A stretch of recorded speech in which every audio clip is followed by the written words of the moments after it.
I'm Logan Maddox, and this is my name, image, and likeness proposal. So for this project, I took the perspective that the athletic director asking me to create an NIL proposal was serving as the AD at an NCAA Division II institution. I felt that this would be an interesting situation because, for the most part, Division II student athletes are at a severe disadvantage already. The name, image, and likeness era is so brand new that most student athletes in schools don't necessarily know how to correctly maneuver in the first place. But for D2 athletes, they're less likely to receive endorsements than their counterparts at larger schools. Therefore, I thought that helping a D2 school would not only be a greater challenge, but would also be more rewarding for their student athletes. Overall, when dealing with name, image, and likeness, there are a few things to consider. First of all, student athletes have some things required of them in order to stay eligible. They have to follow the NCAA's interim NIL guidelines, they have to follow any state rules, and they also have to follow their institutional rules. With that being said, though, for the most part, as long as student athletes are staying in contact with their athletic department and letting them know of any endorsements that they come across, any endorsements that they accept, then they should be fine and should stay eligible to both play a sport and to continue profiting from their own name, image, and likeness. But as I stated, Division II is already at a disadvantage. Most D1 institutions offer more money in scholarships to student athletes, so it's already hard for D2 schools to compete with that. Then when you factor in, at least in the beginning, that most NIL deals are going to be offered to student athletes at larger universities, at name brand schools, it just goes to show you that D2 schools are going to have to find ways to get creative to truly compete with Division I schools here in the era of the name, image, and likeness. So as far as my proposal goes, I would begin by laying out some basics to your student athletes right away.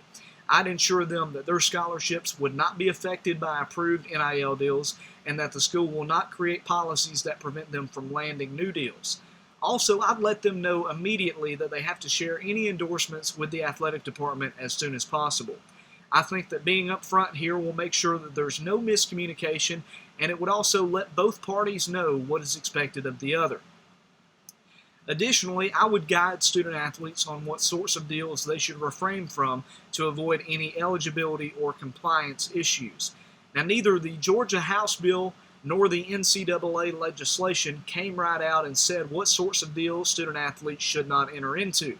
I'd let them know that some of the risky deals would come with situations such as promoting a sports betting company or promoting an alcohol or nicotine company. These are currently in a gray area where maybe you'll get in trouble, maybe not. Student athletes might not know what to do, but as the AD, I'd let them know right away that it's best to steer clear of these until we get some concrete guidance from the higher-ups.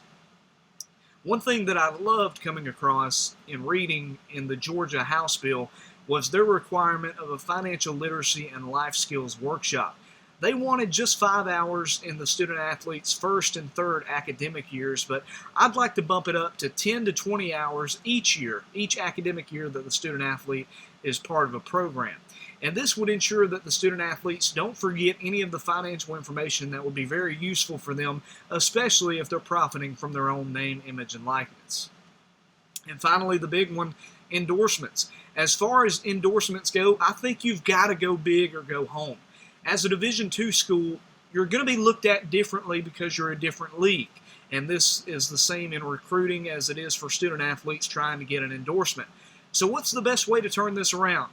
I think you've got to do what the big boys are doing. I proposed for the NCAA Division II institution that I'm helping out to adopt Opendorse as their official NIL partner. I would do like Ohio State did and join Opendorse Ready. This helps your student athletes build their own professional brand while allowing them to easily find helpful niche endorsements all over the globe. While this would be expensive, it's about $25,000 per year, I think it pays off, and it allows for that program to be the only Division II university using Opendorse, which is the top NIL partner for NCAA schools. It would also allow for the school to immediately become a premier Division II program in the world of name, image, and likeness.